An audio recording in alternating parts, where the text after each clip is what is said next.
आज हम आप सभी को इस वीडियो सेशन में एमसीक्यू से संबंधित 10 प्रश्न करवाएंगे और जो हम आपको एमसीक्यू करवाएंगे यह वर्ब पर आधारित होगा।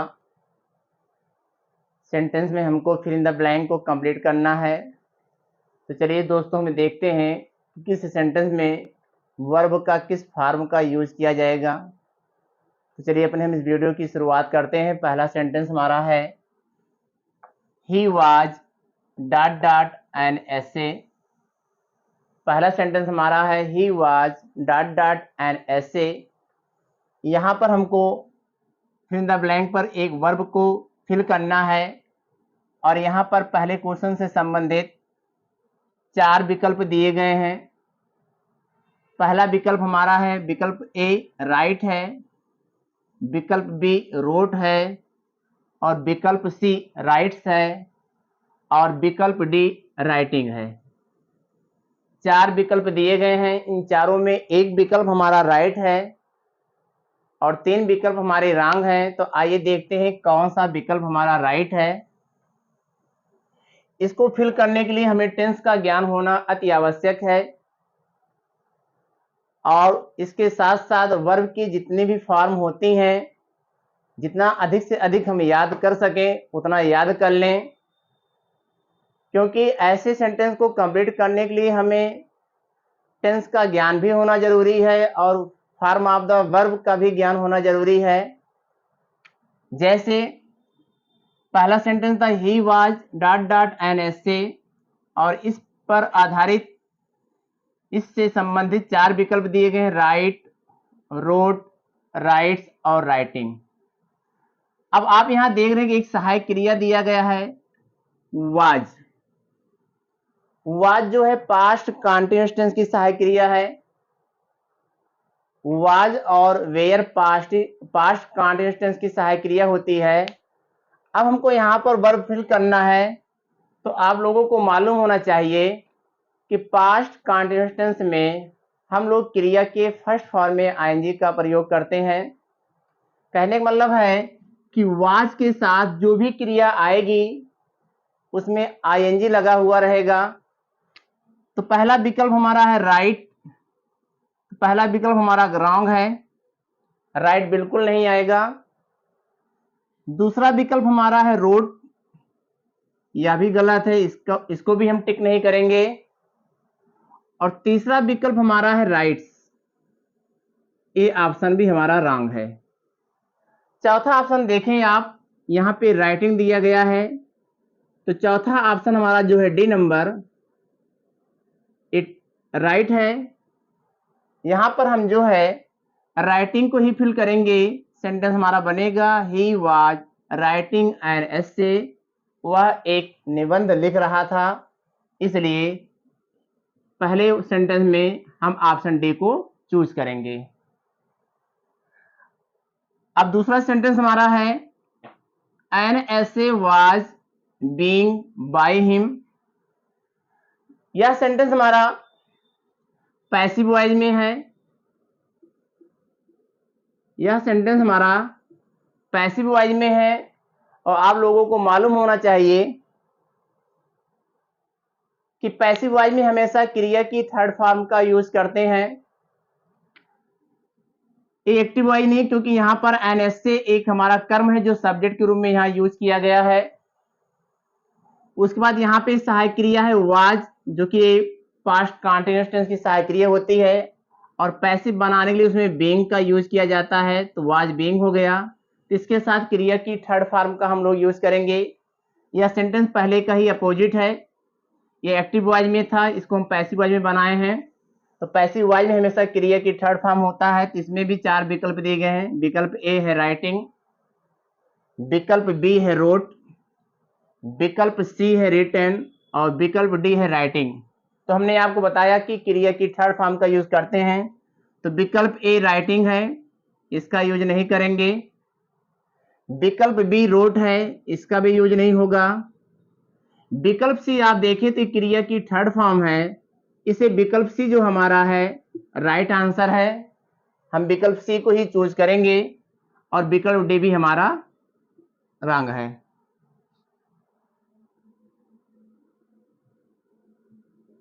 इस सेंटेंस में राइटिंग 2 बार आ गया है, गलती बस। तो इसमें जो करेक्ट ऑप्शन हमारा था वो रिटेन है, तो हमने यहाँ पर रिटेन को ही चूज किया है, क्योंकि अब वाक्य पैसिव वॉइस में बनेगा। अगला सेंटेंस हमारा है ही डॉट डॉट मी यस्टरडे। अब आप ध्यान दें कि यहाँ पे एक यस्टरडे है, यस्टरडे हमारा एक एडवर्ब है, एडवर्ब ऑफ टाइम, जो पास्ट टेंस में यूज किया जाता है। अब इसका मतलब ये है कि अगर यहाँ पर यस्टरडे है जो हमें बताता है कि यह सेंटेंस हमारा पास्ट में बनेगा, तो यहाँ पर विकल्प ए जो है काल है, तो काल इसके साथ फिल नहीं किया जाएगा, इसलिए विकल्प ए हमारा रॉन्ग है, इसको नहीं चूज करेंगे। कालिंग भी नहीं आएगा क्योंकि यहाँ पे कोई सहायक क्रिया तो है नहीं, अगर यहाँ पे वाज होता तो हम कालिंग भी फिल कर सकते थे, तो कालिंग भी नहीं होगा, क्योंकि कालिंग जो है आईएनजी फॉर्म जब भी आएगा तो कोई न कोई सहायक क्रिया पास्ट में अगर है तो वाज वर आएगा, और प्रेजेंट में है तो इज एम आर आएगा, और फ्यूचर कंटीन्यूअस टेंस में रहेगा तो विल बी शैल बी आएगा, इसलिए हम कॉलिंग का भी यूज नहीं करेंगे। क्योंकि यहाँ पर यस्टरडे है तो हमें क्रिया जो है पास्ट का ही फिल करना है। एक काल्स है, काल्स जो है यहाँ पे अगर यस्टरडे ना होता तो हम फिल कर सकते थे ही कॉल्स मी, अगर यस्टरडे ना होता तो हम लिखते हैं यहाँ पर ही कॉल्स मी, वह मुझे बुलाता है। अब चूंकि यहाँ पर यस्टरडे है तो कॉल्स भी नहीं आएगा, क्योंकि ये प्रेजेंट में यूज किया जाएगा सिंगुलर सब्जेक्ट के साथ सिंगुलर वर्ब। तो ऑप्शन डी देखें आप, यहाँ पे कार्ड है, तो ऑप्शन डी जो हमारा राइट है, हम ऑप्शन डी को चूज करेंगे तो हो जाएगा ही कॉल्ड मी यस्टरडे, उसने कल मुझे बुलाया। चौथा सेंटेंस हमारा है मिस्टर शर्मा अस इंग्लिश एवरीडे। अब आप यहां देखिए कोई भी सहायक क्रिया यहां नहीं है, अगर सहायक क्रिया होती तो बड़ी ही आसानी से हम जान लेते कि यहाँ पे क्या फिल किया जाएगा। तो जब सहायक क्रिया सेंटेंस में ना हो तो आप ध्यान दें वहां पे या तो प्रेजेंट इंडेफिनिट होगा, प्रेजेंट इंडेफिनिट का सेंटेंस बनेगा, या फिर पास्ट इंडेफिनिट का।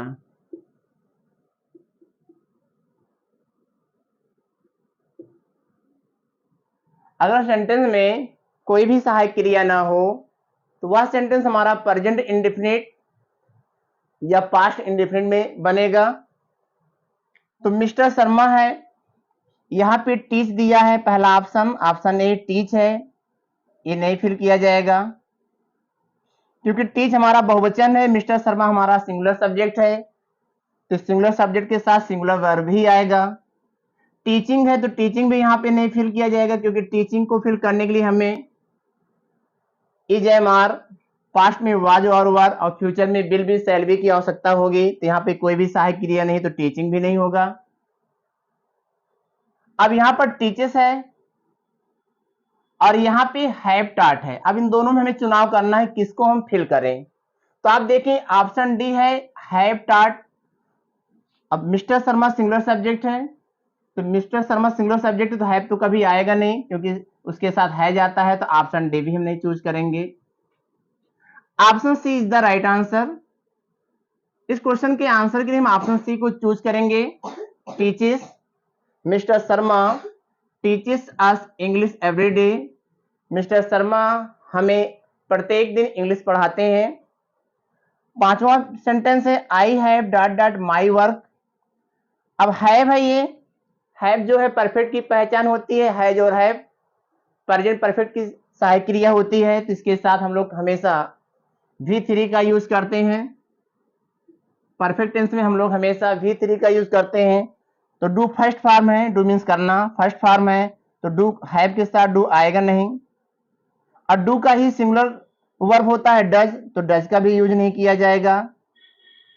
और डू का ही सेकेंड फॉर्म होता है डिड, तो डिड का भी यूज नहीं किया जाएगा। और हैव के साथ थर्ड फॉर्म यूज करते हैं, तो डू डिड डन होता है। क्रिया जो हमारी डू मीन्स करना होता है, डू डिड डन, तो डन जो है हमारा राइट है। इसका मतलब ये हुआ कि option D is the right answer. हम लोग इसके लिए विकल्प डी को चूज करेंगे। अगला क्वेश्चन हमारा है Ram and Shyam Ram and Shyam have dot dot the will. और इस प्रश्न का 4 विकल्प दिया गया है। पहला है पे,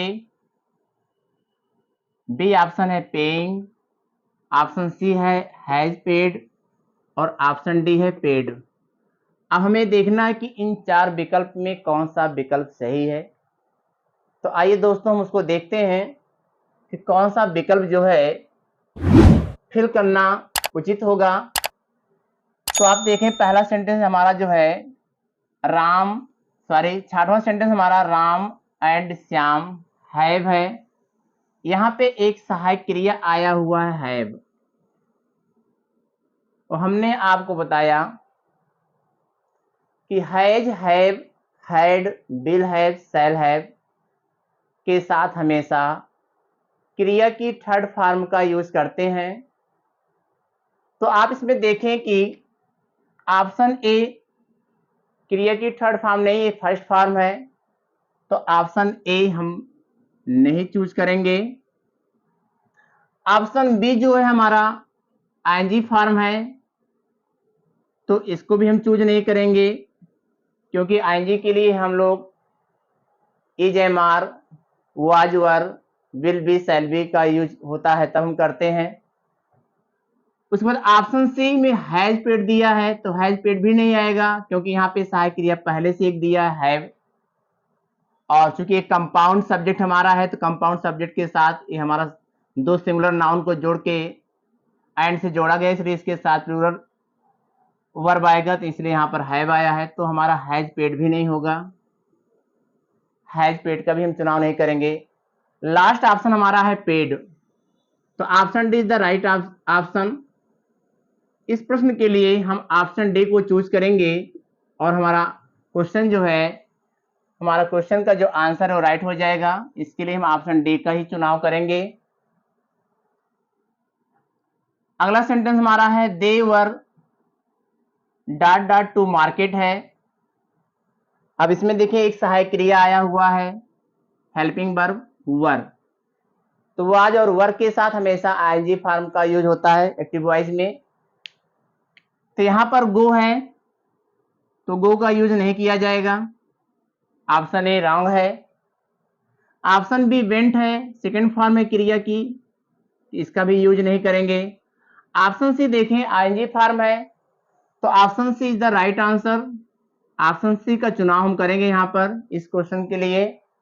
और ऑप्शन डी भी हमारा यहाँ पे गोज दिया है, तो इसका भी यूज हम नहीं करेंगे, ऑप्शन डी भी हमारा रॉन्ग है। इसमें ऑप्शन सी का ही हम चुनाव करेंगे। 8वां सेंटेंस हमारा है mister Sharma did not dot dot yesterday. अब हमने आपको बताया है कि डू, डज, डिड इन तीनों सहायक क्रियाओं के साथ हमेशा क्रिया की फर्स्ट फॉर्म का यूज होता है। और डू, डज, डिड सेंटेंस में हमें तभी मिलेगा जब वह सेंटेंस नेगेटिव होगा या फिर इंट्रोगेटिव सेंटेंस होगा। तो सेंटेंस हमारा नेगेटिव है, डिड नॉट आया है, इसलिए यहाँ पे डिड सहायक क्रिया लगी है। तो डिड के साथ हमेशा क्रिया की फर्स्ट फॉर्म का यूज करेंगे। तो ऑप्शन ए जो है कम है, ऑप्शन बी केम है, ऑप्शन सी कम्स है और ऑप्शन डी कमिंग है। तो option A is the right answer. इस क्वेश्चन के आंसर के लिए हम ऑप्शन ए को चूज करेंगे और यह सेंटेंस हमारा सही हो जाएगा। Mister Sharma did not come yesterday. अब यहां पर केम नहीं होगा, क्योंकि डिड के साथ क्रिया की सेकंड फॉर्म का यूज नहीं होता है, इसलिए इसका यूज नहीं होगा, इसका चुनाव हम लोग नहीं करेंगे। यहाँ पे कम्स भी नहीं होगा, क्योंकि कम्स जो है जब सेंटेंस हमारा अफर्मेटिव होगा प्रेजेंट इंडेफिनिट टेंस का, तब वहां पे कम्स आता, लेकिन यहाँ पे सहायक क्रिया डिड दिया है, तो यहाँ पे कम्स का भी यूज नहीं होगा। और इसी तरीके से आईएनजी फॉर्म दिया है कमिंग, तो कमिंग का भी यूज नहीं होगा। क्वेश्चन नंबर 8 के लिए ऑप्शन ए का ही चुनाव करेंगे। अगला क्वेश्चन हमारा है I as well as you am dot dot at him. अब यहाँ पे एक हेल्पिंग वर्ब आया हुआ एम, इज, एम, आर के साथ हमेशा क्रिया के फर्स्ट फॉर्म में आईएनजी का यूज करते हैं। तो पहला ऑप्शन हमारा है लॉफ, ऑप्शन ए जो है रॉन्ग है। ऑप्शन बी लॉफ्स है, ये ऑप्शन भी हमारा रॉन्ग है, इसका भी चुनाव नहीं करेंगे क्योंकि हमको देखना है कि आईएनजी फॉर्म कहाँ है। तो आप देख रहे होंगे ऑप्शन सी जो है आईएनजी लगा हुआ है, इसलिए इस क्वेश्चन के आंसर के लिए ऑप्शन सी का हम चुनाव करेंगे, लॉफिंग हो जाएगा। और ऑप्शन डी है लाफ्ड, तो इसका भी यूज नहीं करेंगे हम, इसलिए इस प्रश्न के आंसर के लिए ऑप्शन सी का चुनाव किया जाएगा और सेंटेंस हमारा सही हो जाएगा। अगला सेंटेंस हमारा है English is dot dot by my teacher. यहां पर सेंटेंस हमारा ये पैसिव वॉइस में है क्योंकि यहाँ पे कर्म को सब्जेक्ट के स्थान पर यूज किया गया है। इसमें कर्म प्रधान है, तो जब कर्म प्रधान होता है तो वह वाक्य पैसिव वॉइस में बनता है। तो यहाँ पे टीचर्स होगा नहीं, इसलिए ऑप्शन ए जो है हम चूज नहीं करेंगे। ऑप्शन बी जो है हमारा टाट है, तो टाट हमारा थर्ड फॉर्म है, इसलिए ऑप्शन बी को हम चुनाव करेंगे यहाँ पर। और जब ऑप्शन बी का हम चुनाव कर लेंगे तो यह सेंटेंस हमारा जो है राइट हो जाएगा। English is taught by my teacher, teaching में नहीं होगा क्योंकि यहाँ पर इज है, तो ध्यान दीजिएगा कि यहाँ पे टीचिंग का यूज नहीं किया जाएगा क्योंकि यह वाक्य जो है एक्टिव वॉइस में नहीं है। अगर एक्टिव वॉइस में होता तो हम टीचिंग का यूज करते, लेकिन यह सेंटेंस हमारा पैसिव वॉइस में, क्योंकि यहाँ पे एक कर्म है, कर्ता हमारा जो है बाई के बाद है, तो यह सेंटेंस हमारा पैसिव वॉइस में, इसलिए यहाँ पर हमें ज्यादा खासकर ध्यान देना है। तो यहाँ पर ऑप्शन सी का भी चुनाव नहीं करेंगे। और ऑप्शन डी टीच है, तो डी का भी हम लोग यहाँ पर यूज नहीं करेंगे, इसलिए इस क्वेश्चन के आंसर के लिए हम ऑप्शन बी का चुनाव करेंगे। इस तरीके से यह सेंटेंस हमारा कंप्लीट हो जाएगा।